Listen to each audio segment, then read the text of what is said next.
Comprendre le rôle et le but du gouverneur du royaume, c'est notre titre ce soir, session numéro 3, Comprendre le rôle et le but du gouverneur du royaume de Dieu. Dans notre première session, que j'aimerais revoir rapidement pour ceux qui n'étaient pas ici et ceux qui nous regardent en direct dans le monde entier. Ce soir, je voulais simplement vous faire un bref rappel. Nous prendrons juste environ 3 ou 4 minutes pour le faire. Mais si vous n'étiez pas ici, je veux que vous écriviez très vite. Tout d'abord, nous avons parlé de la valeur du gouverneur. Et le royaume de Dieu n'est pas une religion. Les religions n'ont pas de gouverneur. Les gouvernements ont des gouverneurs. Et le royaume de Dieu est le gouvernement de Dieu. Dirigé par le roi Yeshua, prononcé Jésus ou Joshua, le royaume de Dieu est donc l'influence gouvernante d'un roi sur un territoire, impactant et influençant ce territoire avec sa volonté, son but et son intention. Le royaume de Dieu n'est donc pas une religion, c'est un pays avec un gouvernement. Le ciel est un pays, je peux utiliser ce terme, et la terre est la colonie du ciel. Dieu a créé la terre pour coloniser la terre avec le royaume des cieux, tout comme la Grande-Bretagne a pris le contrôle de ces îles et les a colonisées en tant que territoire de la Grande-Bretagne. Et donc, ce que nous avons appris la semaine dernière, c'est que la personne la plus importante dans un territoire ou une colonie est le gouverneur. Et je pense qu'il est important de vous donner une confirmation rapide que le gouverneur du royaume des cieux est le Saint-Esprit. Dans notre dernière session, nous avons parlé très clairement, espérons-le, que pour ceux d'entre vous qui ne sont jamais nés sous un royaume comme moi en 1954, je suis né sous le royaume de Grande-Bretagne. Donc je sais ce qu'est un roi et un royaume. Et tous les royaumes aiment coloniser ou prendre un nouveau territoire. Et quand ils ne peuvent pas prendre un royaume, leur but est de faire du territoire exactement comme leur royaume. En d'autres termes, la raison de la colonisation est la conversion pour convertir le territoire en la culture du royaume, la langue du royaume, l'habillement et la nourriture du royaume et tout le travail. Un royaume colonise pour convertir afin que ce qui se passe dans le royaume se produise dans la colonie. La façon dont un royaume influence et convertit une colonie est en plaçant dans la colonie une personne dont le travail est d'introduire la culture, la langue, le mode de vie et tous les aspects uniques du royaume dans cette colonie. Lorsque les Bahamas étaient sous le grand royaume de Grande-Bretagne, ils ont envoyé un homme vivre aux Bahamas. Cet homme ne pouvait pas être un Bahamien. Il devait venir du royaume. Il y a une maison construite dans notre capitale Nassau. Cette maison est appelée la maison du gouvernement. Elle devrait en fait être appelée la maison du gouverneur. Le gouverneur est la personne envoyée par le roi dans la colonie pour faire de la colonie exactement comme le royaume. Donc le gouvernement, le travail du gouverneur est un travail très simple. Pour transformer la colonie en royaume, c'est pourquoi il est placé là. Il devait venir du roi parce qu'il doit connaître l'esprit du roi, la volonté du roi et l'intention et le but du roi parce que son travail est de réaliser les désirs du roi dans le territoire. C'est pourquoi il doit venir du roi. Chaque gouverneur des Bahamas pendant plus de 200 ans a été d'Angleterre. En 1973, les Bahamas ont rompu les relations avec l'Angleterre. C'est ce qu'on appelle l'indépendance. L'indépendance signifie que le gouverneur devait partir parce qu'il n'est plus l'autorité dans la colonie, parce que l'indépendance fait de vous votre propre autorité. Donc quand Adam a coupé le leadership avec Dieu, le Saint-Esprit a dû partir. Donc Adam est alors devenu sa propre autorité. Et c'est ce qu'on appelle la chute de l'homme. La chute de l'homme est simplement la déclaration d'indépendance du ciel. C'est l'homme qui dit au gouvernement du ciel « Je ne souhaite plus que vous gouverniez ce territoire ». Et donc le gouverneur est parti. Maintenant, rappelez-vous que la terre n'est pas la propriété de l'homme. La terre est au Seigneur, dit la Bible. Et sa plénitude, donc la terre, est toujours la propriété de Dieu. Mais Dieu a perdu son influence sur elle, parce que l'influenceur, le Saint-Esprit qui vivait à l'intérieur de l'homme, a dû partir quand l'homme a désobéi, s'est déconnecté du gouvernement du ciel, Dieu. Donc l'homme est devenu sa propre autorité, et tout, comme les Bahamas sont devenus indépendants, Qu'ont fait les Bahamiens? Ils ont choisi leur premier gouverneur bahamien, ce qui signifie que la seule chose que ce gouverneur pouvait nous enseigner est ce que nous savons déjà, et c'est là le problème de l'humanité. L'homme est stupide parce qu'il est son propre professeur. C'est pourquoi chaque leader que nous produisons est exactement comme nous, des politiciens corrompus, des politiciens trempés, des politiciens homosexuels, vous savez, des politiciens adultères, des politiciens qui prennent des pots de vin. Vous ne pouvez pas produire quelqu'un de mieux que vous-même. C'est pourquoi, pour que Dieu sauve le monde, il ne pouvait pas venir blesser et trouver quelqu'un. Il devait envoyer quelqu'un de l'extérieur dans le monde parce que vous ne pouvez pas produire quelque chose de mieux que vous-même à partir de vous-même. Si vous avez besoin d'aide avec la corruption, vous-même êtes de la semence corruptible. Vous ne pouvez pas produire quelque chose de mieux que vous-même si votre semence est corrompue. Le péché ne peut donc pas produire la justice, donc un homme pécheur ne peut pas produire un bébé juste, est-ce clair? Et c'est pourquoi, quand Marie a été approchée par l'ange, Dieu a dit « Je ne peux pas utiliser un homme mâle pour produire un enfant pour moi. Je peux avoir le Saint-Esprit pour venir en toi et produire une semence, et cette semence ne sera pas de l'humanité, elle sera de Dieu. » Le Saint-Esprit est donc la personne la plus importante sur la terre. Deuxièmement, la chose la plus importante que l'homme ait perdue était le Saint-Esprit. Voyez-vous pourquoi? Voyez-vous pourquoi? Parce que l'homme a reçu un mandat qu'on trouve dans Genèse, chapitre 1, verset 26. Puis-je le lire à nouveau? « Faisons l'homme à notre image et à notre ressemblance. » Déclaration suivante. « Et qu'il domine sur la terre, le monde. » Domination est le mot monocratie en hébreu, et cela signifie royaume. Qu'ils aient le royaume de la terre, qu'ils aient l'influence de mon pays du ciel sur terre. L'homme a reçu le travail de faire de la terre comme le ciel, et la seule façon pour que cela arrive est que l'homme devait avoir en lui le gouverneur du ciel vivant à l'intérieur. Vous connaissez la maison aux Bahamas appelée la résidence du gouverneur? C'est la maison dans laquelle l'entité étrangère d'Angleterre vivait autrefois. Eh bien, Dieu dit que la maison qu'il a construite pour lui-même sur terre est votre corps. Allez maintenant. Et votre corps est la maison du gouverneur du ciel. Et quand vous déclarez l'indépendance par votre ancêtre, Adam, le gouverneur a quitté la maison, ce qui signifie que la seule chose qui manque sur terre est le gouverneur. Ce qui signifie que le seul travail de Jésus est de ramener le gouverneur sur terre. Ne vous laissez pas prendre par vous, savez, le calvaire et le sang et tout ça est un moyen pour une fin. Je vais prouver que son but numéro 1 était de revenir dans votre maison, que vous avez perdu parce que vous ne pouvez pas apporter le ciel sur terre si vous êtes hors de contact avec le ciel logique. Et c'est pourquoi je dirigeais les Bahamas, déclarait l'indépendance. Ce fut le dernier jour où le gouverneur de Grande-Bretagne était aux Bahamas. Nous n'avons plus jamais eu de gouverneur de Grande-Bretagne. Pourquoi? Parce que nous leur avons dit que nous ne voulions pas de connexion en ce qui concerne le contrôle gouvernemental.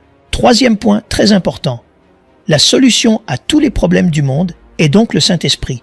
Parce que c'est ce qui manque. C'est pourquoi nous ne pouvons pas résoudre nos problèmes de criminalité et nos problèmes de foyers brisés et nos problèmes gays et nos problèmes lesbiens dans les écoles parce que nous essayons toujours de résoudre les problèmes avec des programmes gouvernementaux et les programmes viennent de gouvernements qui sont aussi homosexuels, quelque chose que vous avez un programme. Essayant de résoudre un problème où le problème est la personne qui a fait la législation, c'est pourquoi nous avons besoin de Dieu, parce que Dieu est l'espoir du monde. Ils ont dit « Ne pensez jamais que nos gouvernements pourraient résoudre et améliorer les problèmes de votre vie. Si vous le pensez, vous allez être déçus. » Jésus a dit que celui qui croit en moi aura la vie éternelle. Il n'y a pas d'espoir pour vous si vous ne vous reconnectez pas au Saint-Esprit. Jeune homme, vous avez besoin du Saint-Esprit chaque jour de votre vie. Sans le Saint-Esprit, vous êtes une nation indépendante qui doit payer ses propres factures. Pas intelligent. D'accord. Numéro 4. Chaque homme cherche le Saint-Esprit. Eh bien, c'est vrai, parce que si ce que vous avez perdu est le Saint-Esprit, alors tout ce que vous essayez de trouver est ce que vous avez perdu. Maintenant, Nous essayons de combler ce vide avec toutes sortes de choses comme le sexe, l'argent, le pouvoir, la gloire, la célébrité et tout ça. Et quand nous l'obtenons, nous sommes toujours vides parce que ce n'est pas ce que nous avons perdu. Donc nous avons des gens riches qui sont déprimés, des pauvres qui sont déprimés 2 fois. Nous avons des gens avec 10 femmes et pas de sens. Nous avons 5 chéris mariés et une femme, et aucun d'entre eux n'est heureux, parce que nous allons de disco en disco, de fête en fête, et nous sommes toujours à la maison, avec une gueule de bois déprimée, quand le soleil se lève, essayant toujours de comprendre pourquoi nous ne sommes pas heureux, parce que ce qui vous manque n'est pas ce que vous recherchez. Il vous manque le Saint-Esprit. Écrivez ceci, numéro 5, numéro 6. La plus grande promesse que Dieu ait faite à l'homme est la promesse de la venue du Saint-Esprit. Pourquoi? C'est ce que l'homme a perdu. Par conséquent, le but ultime de la venue de Jésus n'était pas vraiment le calvaire. Mourir sur la croix, et tout ça, ce n'est pas son but. Son but ultime était de ramener le Saint-Esprit dans chaque être humain. Je parle des enfants, des adolescents, de tous les hommes, de toutes les femmes, des adultes. Vous vous souvenez que le prophète Joël, prophétisant sur le Messie à venir dans Joël chapitre 2, il a fait une déclaration qui n'avait pas de sens à l'époque. Il a dit « Le jour viendra, il sera appelé le jour du Seigneur. Le jour du Seigneur signifie le jour où le Seigneur arrivera sur terre. » Eh bien, cette déclaration signifie le jour où le Seigneur arrivera sur terre. Et il est arrivé il y a 2000 ans. Il a dit « Le jour du Seigneur viendra, et il vous donnera un signe qu'il vient. » Je veux dire qu'il a été ici, quel était le signe. Il dit « Vos jeunes gens et vos vieillards auront des visions. » Ouais, vos jeunes gens auront des rêves. Pourquoi? Car le Saint-Esprit viendra sur combien de chair? Je ne peux pas vous entendre. C'est incroyable, c'était une prophétie. Maintenant, laissez-moi vous dire pourquoi c'était si incroyable. Parce qu'à l'époque de Joël, les seules personnes connues pour avoir le Saint-Esprit sur elles, pas en elles, mais sur elles, étaient soit les prophètes, soit les juges comme Samson, soit les prophètes comme Ésaïe, Jérémie, Ézéchiel, Daniel. Vous êtes limités. Amen. D'accord. En d'autres termes, les gens ordinaires ne pouvaient même pas penser que le Saint-Esprit viendrait sur eux, et devinez quoi? Surtout les femmes. À cette époque, une femme, oh, homme, ils ne peuvent pas croire qu'une femme peut être prêtre, qu'une femme peut être prophète. Vous êtes fous. La théologie de Dieu va détruire votre théologie parce que le Saint-Esprit vient sur toute chair. Regardez ceci, jeune homme, vieil homme, prêt. Et je me demande pourquoi ils ont essayé de tuer Amos, les buts de détruire leur théologie de la prêtrise. Chaque être humain a perdu le Saint-Esprit. Par conséquent, le sang du Christ a toujours payé. De retour à chaque être humain, chaque athée, bouddhiste, hindou, confucéen regardant le programme en ce moment, et chaque personne, chaque 6,8 milliards d'êtres humains, ils méritaient le Saint-Esprit. C'est de là que vient la religion. La religion vient de la recherche de l'homme pour le Saint-Esprit. Donc il crée ces différentes traditions et toute cette agitation en essayant de trouver le Saint-Esprit, il cherche le Saint-Esprit. C'est le but ultime de Dieu. Maintenant, je voulais présenter une deuxième pensée. Écrivez ceci s'il vous plaît. Le Jésus limité et illimité. La personne la plus importante est le Saint-Esprit, nous le savons. Et nous vous avons expliqué pourquoi, parce que c'est ce que nous avons perdu. Mais le deuxième point est la clé de tout. La clé de toute la vie est le Saint-Esprit, en d'autres termes. Si vous voulez savoir ce qu'est la vie, vous devez avoir le Saint-Esprit. Vous devez vous reconnecter à lui. Jésus est venu sur terre pour apporter le Saint-Esprit à l'humanité. De toute évidence, c'était le but ultime et l'objectif de la venue du Christ sur terre était de ramener le Saint-Esprit. Je l'entends me parler, mon Dieu. Waouh! Il dit des choses merveilleuses. Il dit que je dois expliquer. Il dit que je dois vous expliquer ce qu'est le royaume de Dieu et le Saint-Esprit. Tant que le gouverneur de Grande-Bretagne était aux Bahamas, la Grande-Bretagne était aux Bahamas. Tout le gouvernement était aux Bahamas tant que cet homme était là. Vous comprenez? Donc, quand Jésus a dit « changez d'avis », c'est-à-dire « repentez-vous », car le royaume des cieux est revenu. Il disait que le Saint-Esprit est revenu sur terre. En d'autres termes, l'autorité officielle du gouvernement est revenue sur la planète Terre. Regardez ceci. Le but de Dieu n'était pas de nous emmener où il est, mais de venir où nous étions. C'est pour ça que sert la colonisation. La colonisation ne consiste pas à amener les Bahamiens en Angleterre, mais à amener l'Angleterre aux Bahamas. Laissez-moi dire quelque chose de pratique. En 1954, je suis né aux Bahamas. Je suis né sous le royaume de Grande-Bretagne. Nous chantions chaque matin à la ligne d'Assemblée verte. Certains d'entre vous ne sont pas. Je parle. Et nous chantions des louanges dans un royaume. C'est ce que vous faites chaque matin. Vous adorez. La royauté, donc chaque matin, quand j'étais enfant, nous devions mettre nos petits uniformes et sous le soleil brûlant, nous tenions le drapeau de l'ENA en l'air sur la Grande-Bretagne. Vous savez ce qu'ils appellent l'Union Jack. Et nous devions chanter les louanges à la reine et au roi d'Angleterre. Je parle de louanges sérieuses, en d'autres termes. Nous devions les adorer comme nos grands dominateurs chaque matin. Gracieuse reine, longue vie à notre noble roi, que Dieu sauve la reine, née pour régner sur nous en chantant « God save the Queen », je chantais fort chaque matin. Maintenant, regardez, sachez juste une leçon. Vous regardez ceci, nous ne les avons jamais vus, et c'est important. Toute ma vie, nous chantions. Vous voyez, vous n'avez pas besoin de voir Jésus pour lui chanter. Comment pouvez-vous adorer un Dieu que vous n'avez jamais vu? Nous l'avons fait tout le temps en ligne aux Bahamas. Nous adorons et ne les avons jamais vus. Nous croyons simplement qu'ils étaient là. Et leur influence était évidente parce qu'ils nous ont fait parler leur langue. L'anglais, vous savez. Vous voyez mon point. Il n'avait pas à venir ici pour nous rendre comme ça. C'est dans une déclaration. Son but n'était pas de nous amener en Angleterre. Vous n'avez pas besoin d'aller en Angleterre pour apprendre à être comme les Anglais. Envoyez juste un gouverneur dans le territoire et le territoire devient comme l'Angleterre. Maintenant, voici quelque chose. Rappelez-vous que Jésus s'est limité lui-même. Ce que je veux dire par là, quand le Saint-Esprit est venu sur terre, le seul corps humain qui était complètement pur sans indépendance rebelle était le corps de Jésus. Laissez-moi dire ceci. Écoutez attentivement. Si vous lisez l'Ancien Testament, le Saint-Esprit n'est jamais entré dans une personne. Écoutez-moi attentivement. De la Genèse à Matthieu, le Saint-Esprit n'est jamais entré dans une personne. Si vous lisez l'Ancien Testament, le Saint-Esprit, la Bible dit qu'il est venu sur les gens, puis il partait. Pourquoi il ne pouvait pas entrer? Parce qu'ils étaient impurs.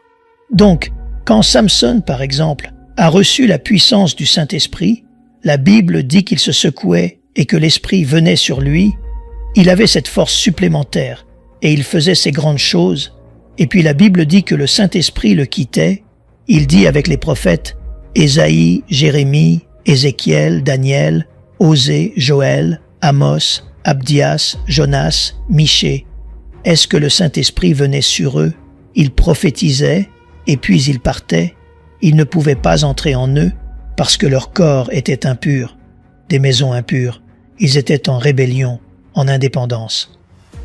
Donc, quand Dieu est venu sur terre, Dieu dit, je vais citer le psaume 38, un corps qui a été préparé pour moi, prophétisé sur le Messie à venir, ce qui signifie que Dieu devait préparer un corps pour lui-même qui n'était pas ensemencé par un homme mâle de la terre, parce que quoi que ce soit dans vos gènes en tant qu'homme, vous le transférez à votre progéniture. Donc chaque homme né d'une femme sort pécheur.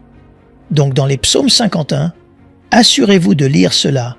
Il est dit, j'ai été conçu dans le péché et formé dans l'iniquité et dans le péché, ma mère m'a conçu.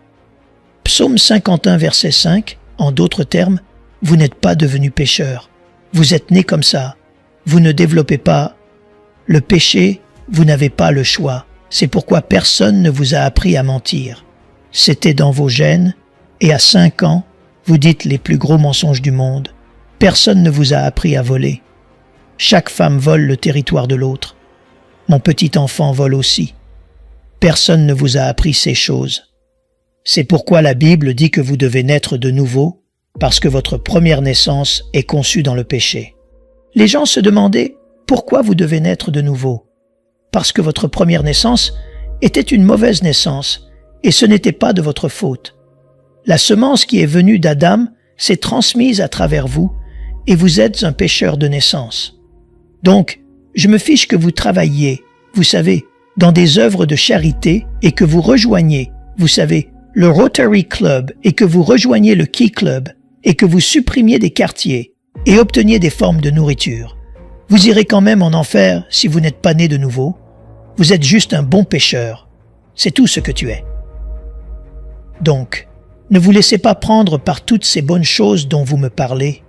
Laissez-moi vous dire, ce qu'être bon dans le péché est simplement d'habiller un chien avec des vêtements quand vous êtes seul. Il aboie toujours.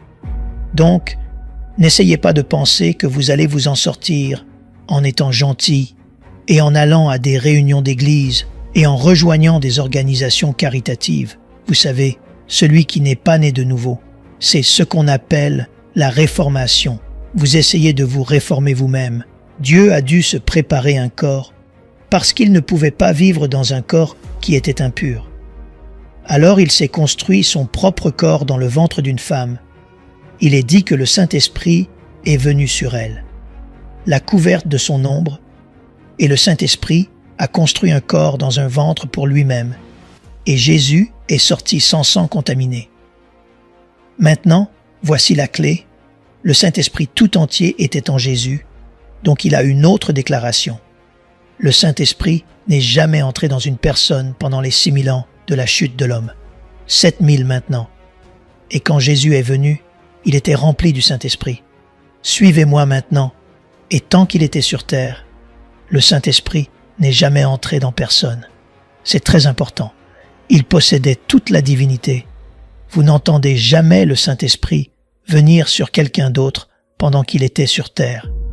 Jésus-Christ, qui était plein du Saint-Esprit, complètement. Pourquoi? Parce qu'aucun autre vaisseau n'était qualifié pour le recevoir. Donc, le Saint-Esprit est en Christ. Donc, Jésus-Christ écrivait ceci, et Dieu l'imitait. Jésus possède une double nature. Il était homme et il était Dieu, mais il a le mystère. Il est devenu homme pour nous relier à Dieu, afin qu'il puisse ressentir ce que nous ressentons et faire l'expérience de ce que nous vivons. Et la Bible dit qu'il pouvait être touché par les sentiments de nos infirmités. Donc il est devenu un véritable être humain, et pourtant sans péché, parce qu'il ne venait pas d'un homme mâle, même s'il était un être humain pur, il ne venait pas de la semence d'un homme. Ce qui signifie alors qu'il était à nouveau l'homme original. Adam a été créé sans péché. C'est pourquoi Christ est appelé le second Adam. Il était un homme sans péché et plein du gouverneur. C'est pourquoi il pouvait dire « Royaume de Dieu est arrivé ». Puis il dit qu'il est avec vous, mais qu'il sera. Il sera en vous. Mais il ne peut pas encore être en vous, parce que vous êtes sale, et je vais fournir un détergent pour vous nettoyer appelé mon sang un peu plus tard. Maintenant il est avec vous, mais il ne peut pas entrer en vous, même s'il est juste à côté de vous, parce que vous n'êtes pas encore qualifié pour le recevoir. Je ne suis pas encore mort, dit-il. Le Saint-Esprit ne pouvait entrer dans aucun disciple qui était avec Jésus. Il devait d'abord faire quelque chose. Écrivez ceci. Il reflétait Dieu pour nous montrer à quoi ressemble Dieu. Jésus-Christ est Dieu dans la chair.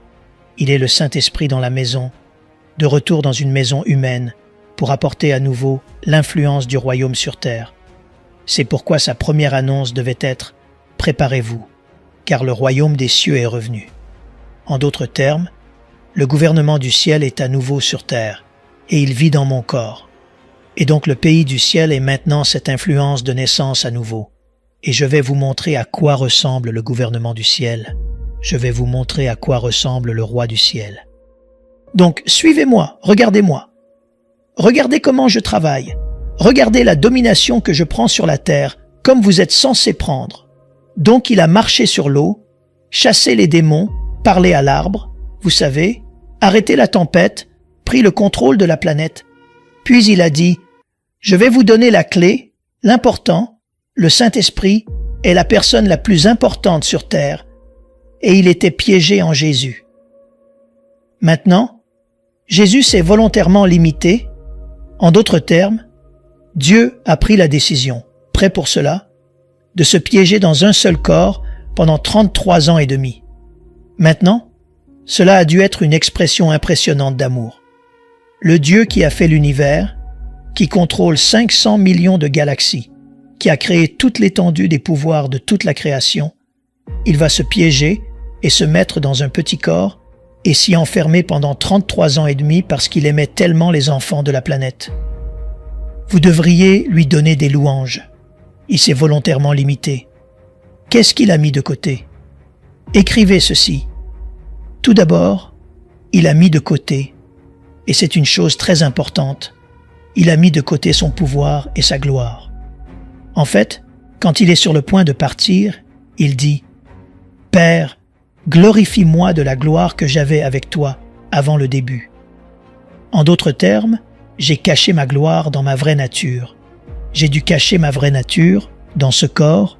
Une fois il a montré sa vraie nature, vous vous souvenez, il a dit « Venez, je vais vous montrer quelque chose. » Et il a pris 3 de ses disciples avec lui, Pierre, Jacques et Jean, et pendant 1 minute, il s'est exposé à travers la chair, et la Bible dit qu'ils l'ont vu et qu'il a commencé à briller, et qu'il est devenu plus brillant que le soleil. Qu'est-ce que Dieu fait? Dieu est lumière, donc quand Christ a exposé son vrai moi, il est devenu le Fils qui a dû cacher son visage, et la Bible dit qu'ils sont tombés sur le sol. Ils ne pouvaient pas le croire. Ils l'ont vu et ils ont caché leur visage, et quand c'était fini, ils ont entendu une voix, et la voix a dit « Celui-ci est mon Fils bien-aimé, écoutez-le. » Et Christ leur dit « Quand vous descendrez, taisez-vous. Ne dites à personne ce que vous avez vu, dit-il, parce qu'ils ne vont pas vous croire. Mais je vous ai juste montré un aperçu de ma gloire originelle. » Deuxièmement, il a mis ses richesses éternelles.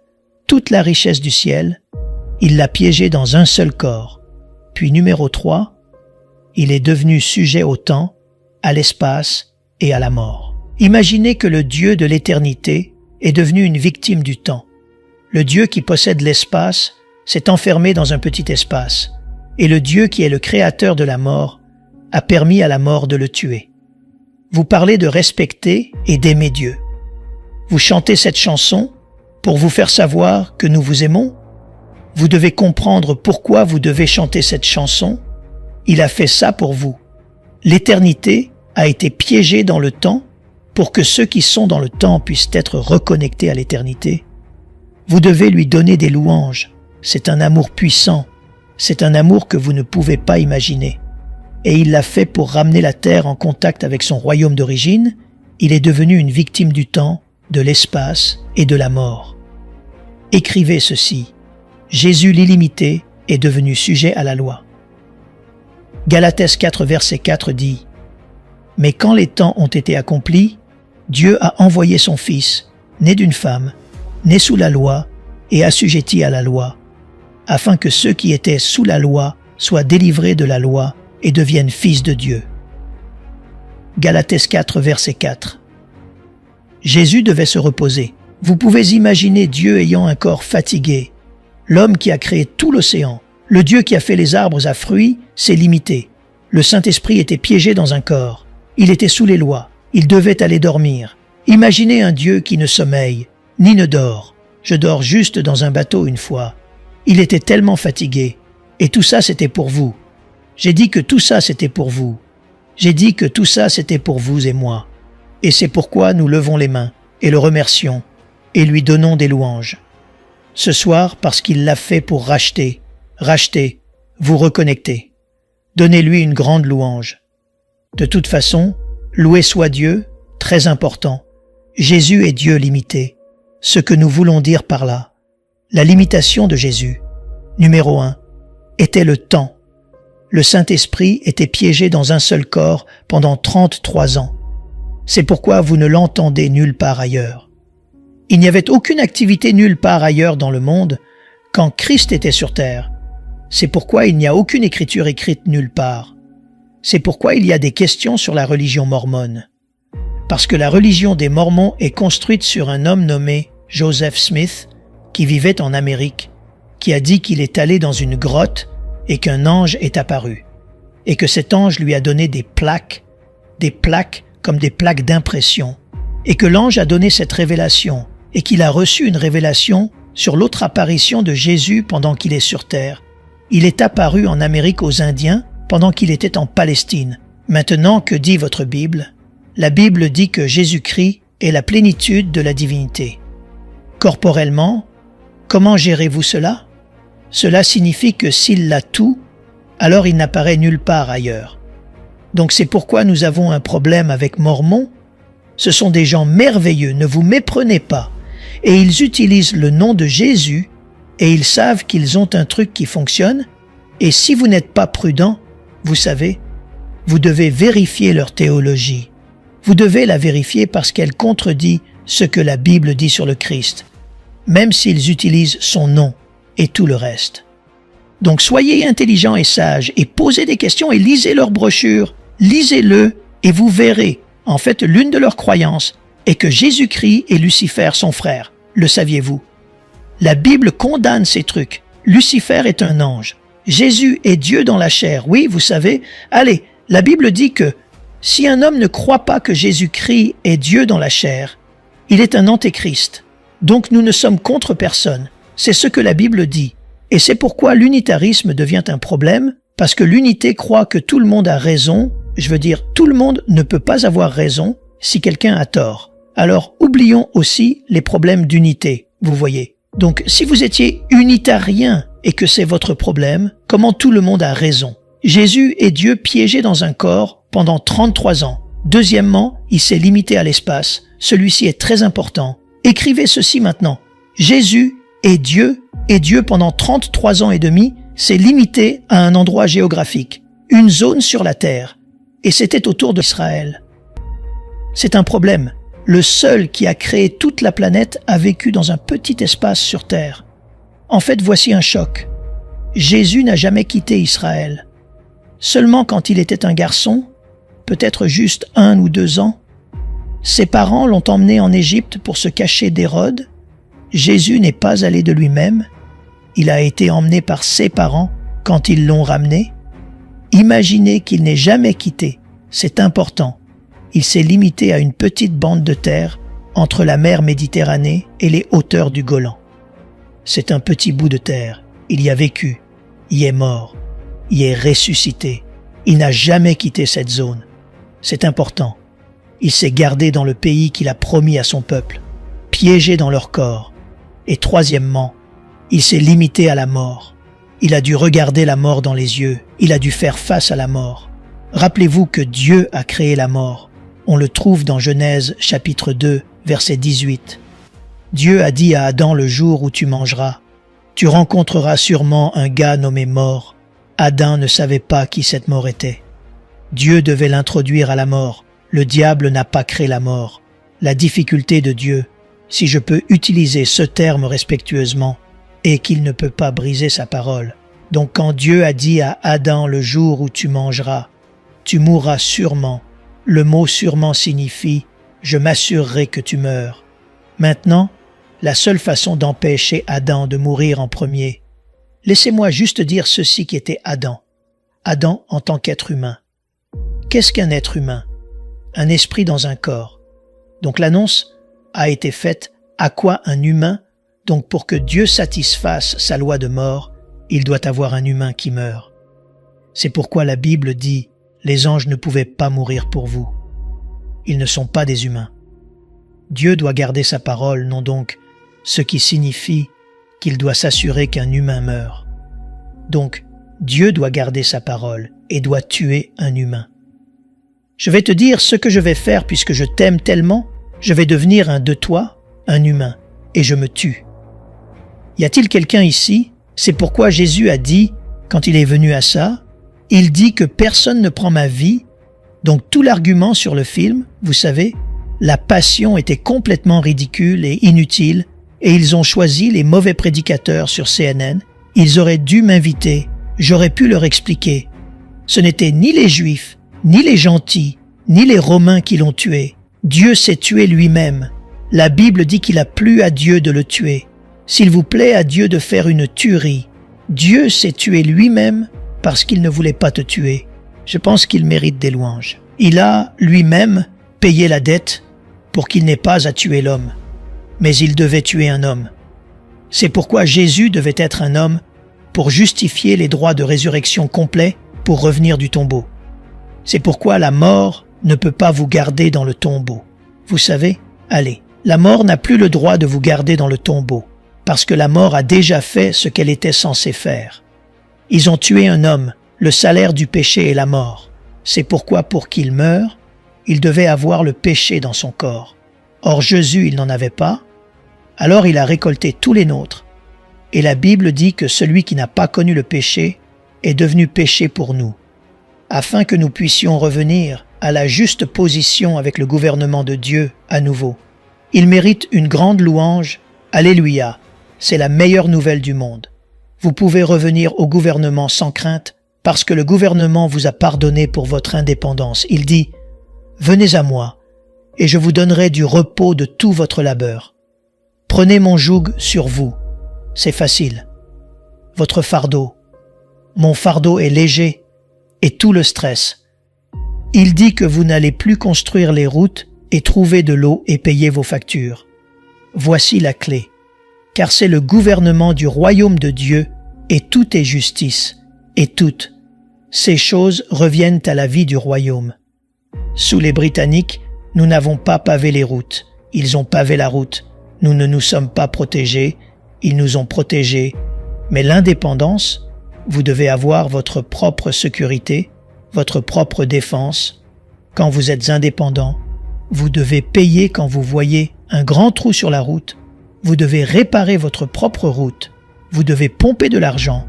Vous continuez à pomper la politique de pompage parce que c'est l'indépendance. Personne pour vous aider quand vous n'avez pas d'argent. Mais sous le royaume envoie de l'argent pour paver la route. Dites à votre voisin que je rentre dans le royaume. Pourquoi vous inquiétez-vous de ce que vous mangerez, de ce que vous boirez, de ce que vous porterez, de la façon dont vous vivrez, dit-il. Le gouvernement sait que vous avez besoin de ces choses. Je suis tellement excité, mais cette année, vous allez vivre à un niveau supérieur. Cette année, je vous promets que Dieu va vous épater et répondre à vos besoins d'une manière dont vous n'avez jamais rêvé. Parce que vous allez mettre son royaume en premier, revenez au royaume et il s'occupe de votre vie. Très important. Comment suis-je arrivé? Là, loué soit Dieu. Nous pourrons reprendre ici la semaine prochaine. Je veux que vous compreniez ça. D'accord. Écrivez ça. Galates chapitre 4, verset 4 dit « Mais quand le temps était pleinement venu, Dieu a envoyé son Fils. » Rappelez-vous maintenant, vous devez envoyer le gouverneur du siège parce que personne dans la colonie ne pouvait être gouverneur, parce qu'ils ne peuvent pas apporter le royaume déchu à la planète. Donc Dieu a envoyé son Fils, né d'une femme née sous la loi, pour racheter ceux qui étaient sous la loi, afin que nous puissions recevoir les pleins droits des fils. C'est une question de droit, un droit d'être à nouveau un fils de Dieu. Quel merveilleux plan! Il est entré dans la chair humaine par le Saint-Esprit. Il n'a rien fait sans le Saint-Esprit. Il était le gouverneur dans une seule maison, et c'était un problème. Pourquoi? Parce qu'il ne pouvait pas être à plus d'un endroit en même temps. Jésus était Dieu limité. Écoutez, les amis, il y a quelqu'un de malade et Dieu ne peut pas être là. Ils doivent aller le chercher. Alors ils ont envoyé un mot à Jésus et ont dit « Ton ami Lazare est malade. » Et je me souviens, Dieu est omniprésent, mais il ne l'était pas pendant 33 ans et demi. Il était limité par le temps où il est arrivé là-bas. Lazare était mort. Dieu merci. Il avait le pouvoir de le ressusciter. La jeune femme a dit à Jésus, « Viens, ma fille est malade. Viens à l'est, je viendrai. » Il a dû aller à la maison. Ma fille est morte, et ils ont dû aller à la maison ressusciter l'enfant. En d'autres termes, il ne pouvait pas être n'importe où. Il était piégé dans un corps. Laissez-moi vous dire ceci. Écoutez attentivement. Ça va être époustouflant. Écoutez. Certains d'entre vous souhaite que Jésus-Christ soit sur terre aujourd'hui. C'est un mauvais souhait, car cela vous coûterait tellement d'argent pour aller le voir, et combien de temps il faudrait attendre pour aller le voir en Palestine. La file d'attente serait si longue que vous mourriez avant d'arriver à la file d'attente. Il fallait qu'il parte pour qu'il puisse être partout en même temps, car il vit en nous. C'est pourquoi près de la fin de sa vie, il a beaucoup parlé du Saint-Esprit. Il a dit « Regardez quand il a dit que je pars ». Ils sont devenus déprimés. Il a dit « Pourquoi êtes-vous déprimés ?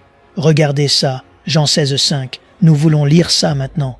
Je retourne à celui qui m'a envoyé, dit-il. Pourtant, aucun de vous ne me demande où tu vas, parce que j'ai dit ces choses. Vous dites que je pars. Vous êtes remplis de chagrin. En d'autres termes, je vous dis les gars que je pars et vous êtes déprimés. Pourquoi ? Parce que vous avez été attachés à mon corps. Vous voulez que je reste, mais ce n'est pas bon pour moi de rester avec vous. Mais je vous dis la vérité. C'est pour votre bien que je pars. Si je ne pars pas, le Saint-Esprit sera piégé dans un seul corps. Si je ne pars pas, le Saint-Esprit ne viendra pas. Mais si je pars, je vais quoi ? Le renvoyer vers vous. Rappelle-toi le gouverneur. Il dit quand je quitte la colonie, je vais le renvoyer. Maintenant regarde ça. Regarde ça. Pourquoi est-il venu en premier lieu ? Il est venu en premier lieu pour te nettoyer. Pourquoi ? Parce que le gouverneur ne peut pas vivre dans un corps impur. Parce que le gouverneur est un esprit saint et tu es un corps impur. Donc il a dû venir sur terre dans un corps avec du sang pur. Il a dit que son sang était si puissant que 6 milliards pouvaient être lavés. Et plus, autant ceux qui l'ont reçu, il leur a donné l'autorité de s'appeler fils de Dieu. Puis il dit, « Et si tu crois en moi et en mon Père, nous viendrons, et nous ferons notre demeure en toi. Mais d'abord je dois te nettoyer. Alors laissez-moi aller à la croix, les gars. Ne me retenez pas. Ne me gardez pas ici. Je dois aller chercher le détergent pour vous, pour toi. Il vaut mieux pour vous que je m'en aille. Ne me gardez pas ici. Car maintenant, si vous me laissez partir, je vais laver tout le monde, vous rendre à nouveau saint, puis je vais libérer le Saint-Esprit, et maintenant, il a des millions de corps. Il est de retour à la maison dans la colonie. Tu vois, le problème est que les disciples le connaissaient au niveau des sens. Ils pouvaient le toucher, le sentir, le manipuler, le goûter, le voir. C'est mauvais. Et certains d'entre vous sont comme moi. Vous souhaitez avoir vu Jésus dans la chair. Non. Mauvaise nouvelle, dans son moi limité, vous êtes désavantagés. C'est son moi invisible qui le rend illimité. Il peut être dans toute la colonie, partout dans le monde en même temps, et il vit dans des maisons noires, des maisons brunes, des maisons blanches, des maisons jaunes, des maisons sombres, des maisons brillantes. Il vit dans des maisons courtes, des maisons grasses, des maisons maigres, des maisons longues, des maisons au nez écrasé, des maisons aux cheveux frisés, des maisons aux cheveux raides, quelle que soit la maison. Ouais, alléluia. Il y vit dans quel but ? Pour apporter le royaume de Dieu sur terre. C'est pourquoi Dieu vit en toi quand tu vas à ton travail demain. Le gouvernement est présent sur ce travail et il veut que tu apportes son influence dans ce travail par tes normes morales, ton système de valeurs, ton attitude, ton pardon, ton amour, ta patience avec ces gens. Et il te demande pourquoi tu es si différent et ta réponse sera « Mon royaume n'est pas de ce monde ». Le problème est que les disciples avaient construit leur vie autour de son moi physique et ils avaient peur de le perdre. C'est pourquoi dans Matthieu, dans Marc 14,50, quand ils ont arrêté Jésus, la Bible dit qu'ils pensaient que l'arrestation de Jésus était l'arrestation du Christ. Jésus était le corps. Christ était le résident, le conseiller, c'est-à-dire le gouverneur. Donc les disciples pensaient qu'ils avaient enlevé notre Seigneur. Le diable est le plus grand imbécile du monde. Le diable a laissé le chat sortir du sac. Puis-je utiliser ça, tu vois? Si tu laissais Jésus tranquille, on serait encore piégé. Il a dit, écoute, si je vais à la croix, je pourrai attirer 6 milliards d'hommes vers moi. Si tu me laisses aller à la croix était le dévissage du bouchon qui tenait le Dieu éternel enfermé. Le calvaire était la plus grande erreur jamais faite. Il a ouvert la boîte. Oh, donne une louange à Dieu. Je sais que Dieu riait. C'était le piège. Maintenant, regarde ça. 2 choses se sont passées à la croix. 2 choses. 1, le détergent est sorti. Et 2, le gouverneur a abandonné. C'est un double coup dur. Le sang qui a été versé était pour le nettoyage du monde, et la mort était la libération du gouverneur pour remplir nos corps humains nettoyés. Par le sang qui est sorti, je remercie Dieu d'être l'un des vaisseaux. Et toi, peux-tu juste crier pendant 5 secondes, « Il vit en moi », dis-le, « Il vit en moi ». Dis bienvenue chez toi, gouverneur. Ton corps est le temple du Saint-Esprit. Il dit, garde-le saint, garde-le propre, et c'est pourquoi tu ne contamines pas ton corps. Ce n'est pas ta maison, c'est la maison du gouverneur. Garde-la propre. Eh bien, un dernier verset, et on pourra reprendre ici la semaine prochaine, s'il te plaît, ne manque pas la semaine prochaine, ça va devenir bon. Je sens sa présence. Sens-tu sa présence? Loué soit Dieu. Luc chapitre 4, verset 1, Jésus plein du Saint-Esprit. Dit Jésus plein. Comment était-il plein du Saint-Esprit? Il est revenu du Jourdain. Il venait d'être baptisé par Jean. Et que s'est-il passé? Les cieux se sont ouverts. Et qu'est-ce qui est descendu? Le Saint-Esprit. Et il est dit qu'il en était rempli. Il n'en restait plus rien nulle part ailleurs. Il était la personnification de tout Dieu. C'est pourquoi il n'était nulle part ailleurs pendant 33 ans et demi. Il était plein du Saint-Esprit et puis il a été conduit par le Saint-Esprit à la capitale, là, dans le désert, pour être testé 40 jours. Il a jeûné et il a été tenté, testé par le diable. Et vous savez ce que le diable a fait, bien sûr. Il n'a rien mangé pendant ces jours de jeûne. Quand vous voulez que la capacité du Saint-Esprit s'étende, vous devez arrêter de manger. Jésus mangeait quand il est allé à ce baptême. Mais quand la confirmation de la plénitude du Saint-Esprit a frappé ce corps, il dit « Je dois m'assurer qu'il n'y a pas de concurrence à l'intérieur de moi. » Une dame est venue me voir. Après le jeûne, il y a 2 semaines, elle a dit « Pasteur Miles, j'étais sous 3 ou 4 médicaments. Je ne pouvais pas dormir. Après le jeûne, je n'ai plus eu besoin de pilules. Je dors comme un bébé. Quand est le prochain jeûne? » Quand la capacité du Saint-Esprit est élargie, ta guérison s'élève rapidement. Dieu merci, tu vas marcher dans la santé au nom de Jésus. Parce que le Saint-Esprit te remplit. Christ a jeûné pour augmenter la capacité. Et c'est ce qui l'a rendu si puissant parce que quand il est sorti du désert après ça, la première personne qu'il a rencontrée était un démon. Un homme possédé par un démon. Et la Bible dit que l'homme est tombé sur son visage, et les démons au pluriel ont crié et dirent « Nous savons qui tu es, le Christ. Es-tu venu nous détruire avant le temps? » Ils l'ont reconnu. Et sa réponse a été « Tais-toi, sors, je n'ai pas besoin de la validation du démon. Je sais qui je suis. Je n'ai pas besoin qu'un démon témoigne pour moi. » C'est pourquoi il a dit à l'homme de ne dire à personne ce qu'il avait fait. Et à partir de ce jour, des miracles l'ont suivi partout où il allait. Maintenant que le Saint-Esprit est avec toi, le gouverneur est de retour à la maison. Et ce que tu dois faire maintenant, c'est apprendre à faire des affaires avec lui. Comment utiliser ses dons législatifs? Comment utiliser ses pouvoirs? Comment délivrer ses merveilles au monde? Et apporter le changement du royaume dans ton monde. Et nous allons apprendre cela la semaine prochaine. Ce soir, le Saint-Esprit m'a donné un petit coup de coude. Il a dit « Je veux que tu démontres quelque chose pour qu'il puisse voir ce que c'était. Alors laissez-moi le démontrer maintenant.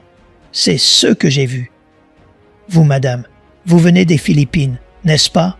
Quelle langue parlez-vous aux Philippines? D'accord. Elle vient des Philippines. D'accord. Quelqu'un ici vient d'Haïti. Haïti, vous parlez créole. Ouais, venez ici, d'accord. Je voulais démontrer quelque chose. Il faut comprendre que les dons de l'esprit sont très pratiques. D'accord. Elle n'est pas des Bahamas. Il n'est pas des Bahamas en termes d'héritage. D'accord. Ils viennent d'autres pays. D'accord.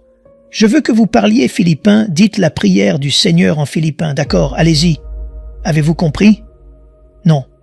D'accord. Écoutez, vous ne comprenez pas. D'accord. Mais est-ce qu'elle a un sens, les gens de son pays? Oui. D'accord. Même prière du Seigneur. D'accord. Dis juste le Seigneur est mon berger. D'accord. Dis n'importe quoi en créole. Allez-y, dis en plus. Avez-vous compris? Non. D'accord. Maintenant, est-ce que ce qu'il a dit a un sens pour vous? Non. Mais est-ce qu'il a un sens pour quelqu'un? Oui. Qui? Les gens en Haïti. Donc elle a un sens pour les gens aux Philippines, il a un sens pour les gens en Haïti, mais ils n'ont tous les deux aucun sens ici parce que nous ne les comprenons pas. Maintenant, parce que tu ne peux pas la comprendre, est-ce que ça rend sa langue invalide? Non. Tu ne peux pas le comprendre? Ça ne rend pas sa langue invalide? Non. Donc, peux-tu dire que la langue n'est pas réelle? Non. C'est réel. Que tu crois en ce qu'elle a dit ou non, est-ce que ça change le fait que sa langue est réelle? Non. C'est réel. D'accord. Maintenant, elle parle anglais, elle a appris l'anglais. Ce n'est pas sa langue maternelle. Elle a appris l'anglais. Donc l'anglais n'est pas sa langue maternelle. D'accord. Donc, quand elle retourne aux Philippines, ou quand elle décroche le téléphone et appelle à la maison, elle passe en philippin pendant qu'elle est à Nassau. Quand il se connecte pour appeler chez lui, il passe au créole alors qu'il est ici aux Bahamas parce qu'il parle à quelqu'un chez lui à la maison en Haïti. Certains d'entre vous comprennent. Donc, vous pouvez parler en langue sur terre. Alléluia. Et la Bible dit que celui qui parle en une langue inconnue parle des mystères à Dieu et ceux qui l'entourent ne le comprennent pas. Donc, si vous voulez des informations des Bahamas, vous parlez anglais, non? Mais si elle veut des informations de chez elle, donc quand vous parlez de prière, la Bible dit que vous devriez prier en langue plus que dans votre propre langue, parce que vous parlez au ciel. Vous voulez une ligne directe? Puis-je entendre Amen? Je suis conscient. Ligne directe, et l'Esprit connaît la pensée de Dieu. Donc si vous priez, vous savez qu'il est ici avec vous, et que vous avez les choses que vous lui demandez, parce que le Saint-Esprit vous aide à prier. Donc, le gouverneur est votre contact direct avec le pays. C'est pourquoi vous et moi devons désirer les dons spirituels, surtout celui du parler en langue, et ainsi que le don de prophétiser, parce que c'est une information de la ville natale. Puis-je entendre Amen? C'est quand vous obtenez des informations de la ville natale, et ce soir vous avez entendu un merveilleux rappel.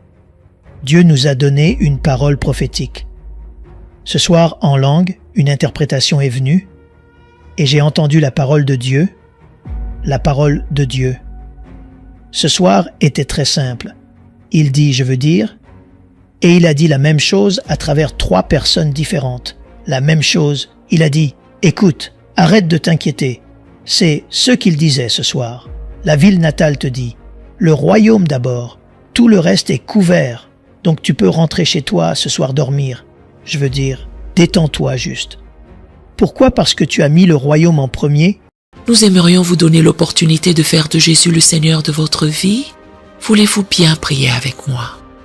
Dites Seigneur Jésus, je me repens de mes péchés. Viens dans mon cœur. Je fais de toi mon Seigneur et Sauveur. Et merci Seigneur pour le baptême du Saint-Esprit en moi. Dans le nom de Jésus. Par cette simple prière, nous croyons que le Saint-Esprit vous conduit sur le chemin de la nouvelle naissance. Allez dans une bonne église dont le fondement est la parole de Dieu, passez par les eaux du baptême et donnez à Dieu la première place. Nous espérons de tout cœur que ce message vous encouragera. Si vous connaissez quelqu'un qui puisse être encouragé, s'il vous plaît, envoyez-le lui pour nous aider à atteindre plus de gens et à propager l'Évangile. Édifions le corps de Christ ensemble. Appuyez sur la cloche des notifications et merci infiniment de nous soutenir en vous abonnant à notre chaîne. N'hésitez pas à laisser vos requêtes de prière dans la section des commentaires. Sachez que même si vous ne voyez pas de réponse à votre requête, que ce soit sur YouTube, email, Facebook ou sur Messenger, nous avons prié pour vous. Nous invitons humblement le corps de Christ à soutenir chaque requête en écrivant une prière dans la section commentaires. Tenez-vous ferme dans la foi avec nous pendant que nous prions. Que la grâce et la paix du Seigneur Jésus-Christ soient avec vous tous et qu'il vous bénisse merveilleusement.